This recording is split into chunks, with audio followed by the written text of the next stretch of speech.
दीदी जी, उत्तरा दीदी जी, आशा दीदी जी, रानी दीदी जी,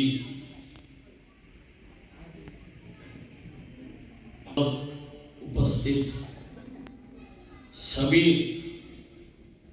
देवियों और सज्जनों, आज हम पुण्य कृष्णा दीदी जी की याद में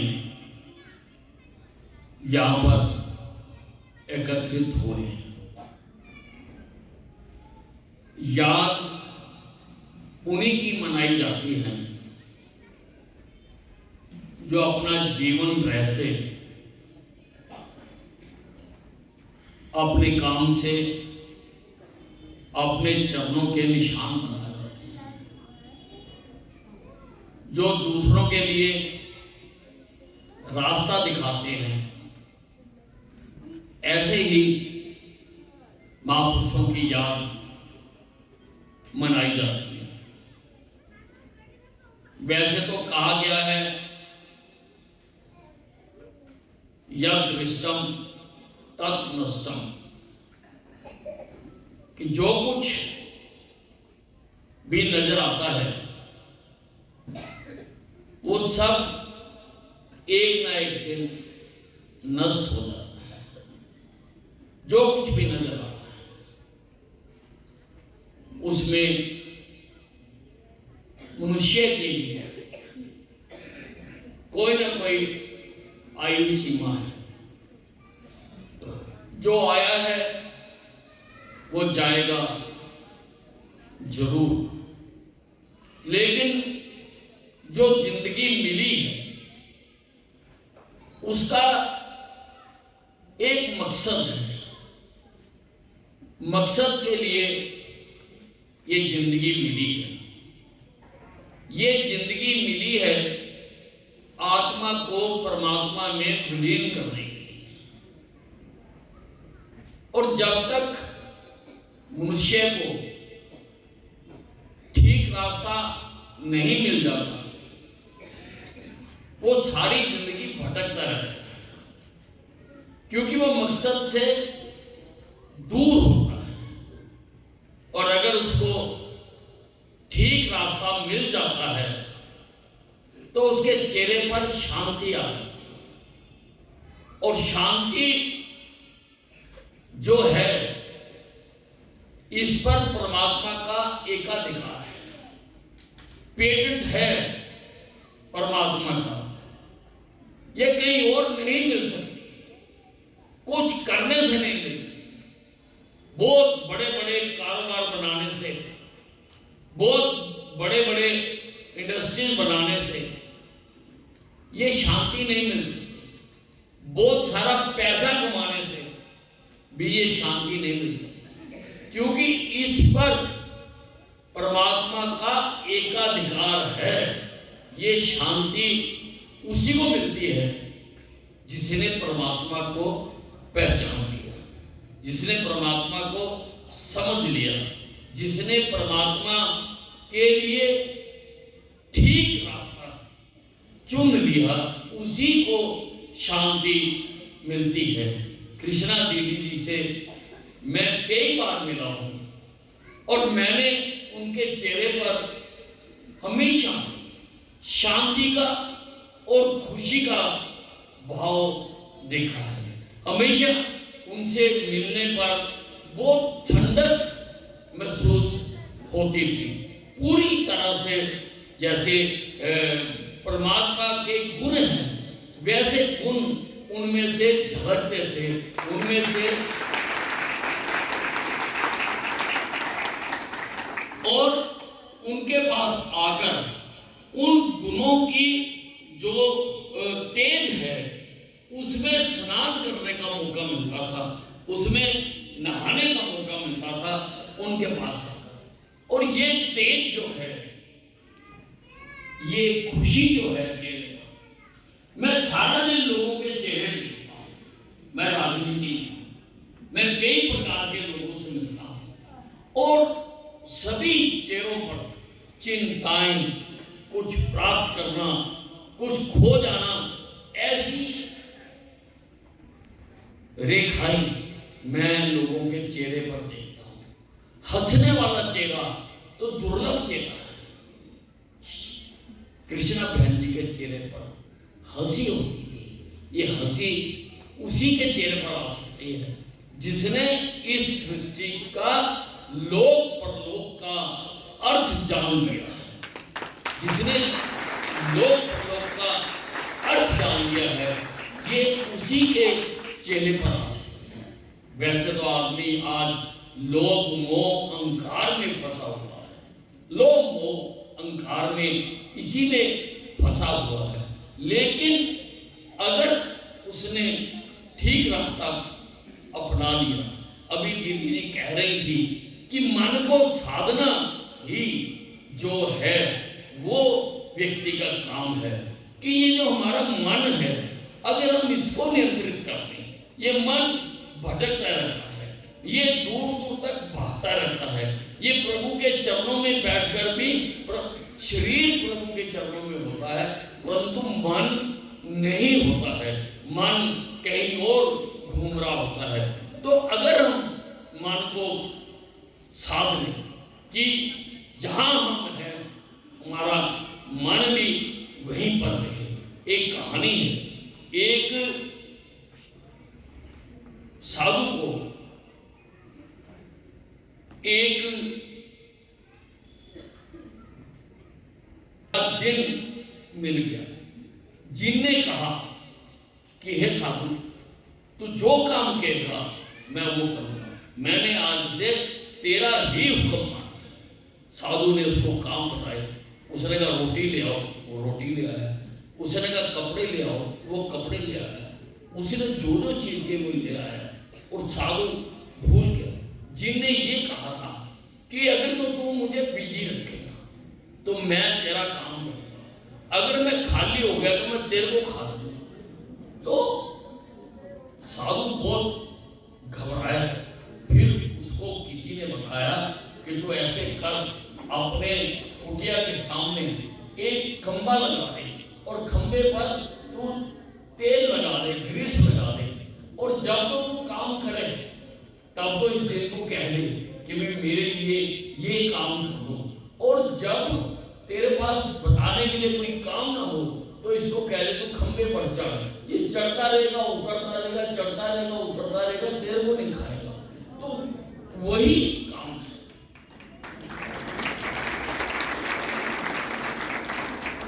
वही काम है कि अपने ईश्वर को, अपने परमात्मा को आप याद करें, आप उसको हर समय याद करते रहें, तो वो आपके सारे काम अपने आप कर देगा। आपको सोचना नहीं पड़ेगा, वही कर देगा।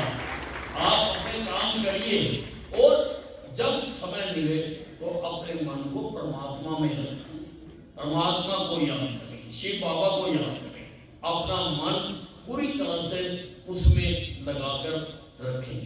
एक बात और कही गई है, श्री कृष्ण ने कहा है गीता, उन्होंने कहा है कि सजा उसको मिलती है जो काम करता है।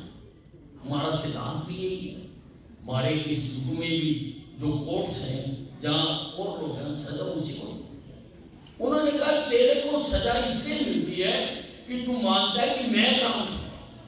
अगर तू ये मान ले कि मैं तो कुछ नहीं, मैं तो कुछ पुरानी हूं, मेरे से जो कुछ होता है वो परमात्मा करता है, तो फिर सजा मैं भुगतूंगा, तो उससे मुक्त हो जाएगा। तेरे को कोई उसमें जो है चिंता करने की जरूरत नहीं। कुछ लोग भटकते हैं कि मैंने जो रास्ता अख्तियार किया वो ठीक है, जान लीजिए, जगह जगह जाकर देखते रहते हैं कि मैं इसको मानूं, उसको मानूं, किसको मानूं, इसमें भटकते रहते हैं। उसकी भी एक कहानी। एक बार एक साधु जंगल में जा रहा था। एक जगह उसको बहुत भाई, उसने कहा मैं यहां बैठ ध्यान लगाऊं तो मेरा ध्यान अच्छी तरह से रहेगा, क्योंकि यहाँ शांति है, कोई भी व्यवधान नहीं है। तो वो ध्यान में बैठ गया। उसके पास ही एक धोबी घाट था, वहां धोबी कपड़े धो रहा था, और जब वो कपड़े धोने के लिए पटक कर मारता था तो उसका ध्यान टूट जाता था। उस साधु ने उस धोबी को जाकर कहा, अरे धोबी, मैं ध्यान लगा रहा हूँ, तू थोड़ी देर शांति कर ले। धोबी ने कहा, मैं कपड़े धो रहा हूँ, मैंने और भी काम कर रहे हैं, तू ध्यान कहीं और जाके लगा ले। ऐसा करते करते उन दोनों में झगड़ा हो गया और धोबी ने उस साधु को पीट दिया। तो जब उसको पीट दिया, उसने कहा, हे राम मुझे बचा। फिर उसने कहा, हे कृष्ण मुझे बचा। फिर उसने कहा, हे हनुमान जी मुझे बचा। लेकिन कोई नहीं आया। तो वो दुखी हो गया। उसने कहा, मैंने इतनी पाठ पूजा की, आज मुझे जरूरत पड़ी तो कोई बचाने के लिए नहीं आया। तो उसने अपना कमंडल और जो माला थी उसे फेंक दी। उसने कहा, ये। तो राम जी प्रकट हो गए। उन्होंने कहा, अरे भक्त, तूने जब पुकारा था मैं तो तभी आ गया था, लेकिन इतनी देर में तूने कृष्ण जी को पुकार दिया, तो मैंने कहा मैं कोई और काम कर लेता हूँ, तेरे को कृष्ण जी बचा दिए। तो फिर कृष्ण जी आ गए। कृष्ण जी ने भी कहा कि भाई मैं तो उसी वक्त आ गया था, मैं तो कहीं भी मिनटों में पहुंच सकता हूँ, तो मैं तो उसी वक्त आ गया था तेरे को बचाने के लिए, लेकिन तूने उसी वक्त हनुमान जी को बुला दिया। तो मैंने कहा, हनुमान जी सर्वशक्तिमान है, हनुमान जी तेरे को बचा लेंगे। तो ये है कि जब हम अलग अलग चीजों में अपनी आस्था रखते हैं, अलग अलग जगह पे हम अपना दौड़ते हैं, तो फिर काम कोई नहीं आता, कोई काम नहीं आता। एक ने गीता में कहा है, श्रद्धावान लभते ज्ञान, कि ज्ञान का जो लाभ है ये उसी को होता है जिसकी श्रद्धा है। जिसकी श्रद्धा नहीं है उसके कानों में घोल घोल के डाल दो ज्ञान, उसको उसका लाभ नहीं होता है। ये गीता जी ने कहा। इसलिए जो भी रास्ता आपने अख्तियार किया, जो भी रास्ते पर आप चल रहे हैं, तो श्रद्धावान होकर आप उस रास्ते पर चलते रहे। धर्म का अर्थ होता है, धर्म बना है 3 शब्दों से मिलकर, धा, रा और मा। धा से मतलब होता है धारण, रा से मतलब है रास्ता, और मां से मतलब है जो मोक्ष दिलाना। कोई भी धर्म जिसमें ये तीनों चीजें हैं वो ठीक है, धारण करना रास्ता जो मोक्ष दिलाना, लेकिन इसमें राह आना है, इसलिए रास्ते का महत्व भी आना है। आप कोई रास्ता अख्तियार करो जो आपको मुक्ति दिलाता हो, आपको मोक्ष दिलाता हो, आपका धर्म वही है। एक बार एक राजा ने अपने राज्य के सबसे बड़े साधु को कहा कि मैं आपसे ज्ञान लेना चाहता हूं, मैं आपसे दीक्षा लेना चाहता हूं, लेकिन मैं लेना चाहता हूं नदी के पार। तो साधु ने कहा, कोई बात नहीं, नदी के पार दीक्षा ले लेंगे। तो पहले दिन राजा और साधु भाई, उन्होंने किश्ती बनाई। तो राजा ने कहा, नहीं नहीं, ये किश्ती छोटी है, मैं इसमें नहीं करूँ। राजा था।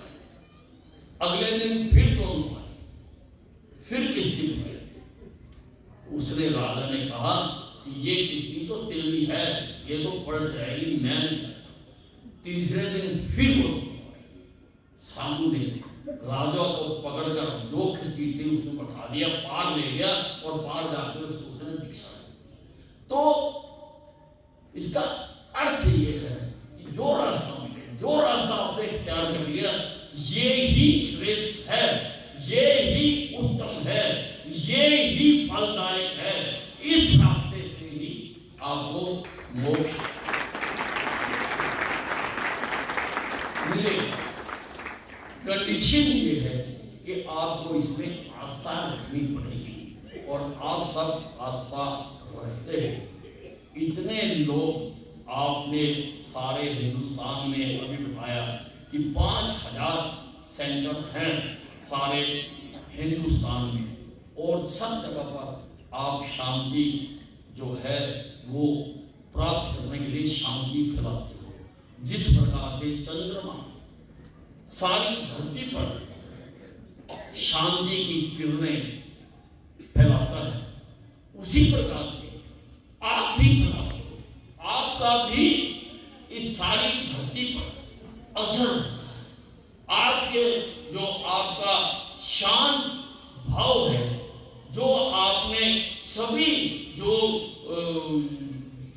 कुरीतियां हैं उनसे मुक्त होकर आपने जो प्राप्त कर रहे हो, इसका ये मत मानो कि केवल आपको लाभ होता है, इसका सारी दुनिया को लाभ, क्योंकि शांति की किरणें जो आपसे उपस्थित हैं, ये जो नहीं आपके रास्ते पर चल रहा, ये उसमें भी शांति, उसको भी शांति की किरणें उस पर भी डालती है और उसको भी असर करती है।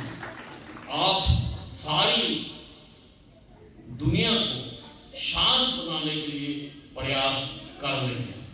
आप सेवा भाव भी आपके अंदर है, और अभी कहा कि जो लाभ है वो देने में है, दान करने में है, सहायता करने में है। और सबसे बड़ा ज्ञान जो मैं समझता हूँ वो है ज्ञान दान। जिसने ज्ञान का दान दे दिया वो सबसे बड़ा दान है। और ये दान देना हमारी प्रकृति में होना चाहिए, क्योंकि इस सृष्टि से हम बहुत कुछ ले रहे हैं। हम धूप ले रहे हैं, हवा ले रहे हैं, पानी ले रहे हैं, हम लोगों का सत्कार भी ले रहे हैं, हम लोगों की दया भी ले रहे हैं, लोगों की सहायता भी ले रहे हैं, तो हम देते कुछ नहीं। एक बार राही एक नदी के किनारे गया, उसने नदी का जल पिया, जल बहुत मीठा था। उसने नदी को कहा, ये नदी तेरा जल इतना मीठा क्यों है?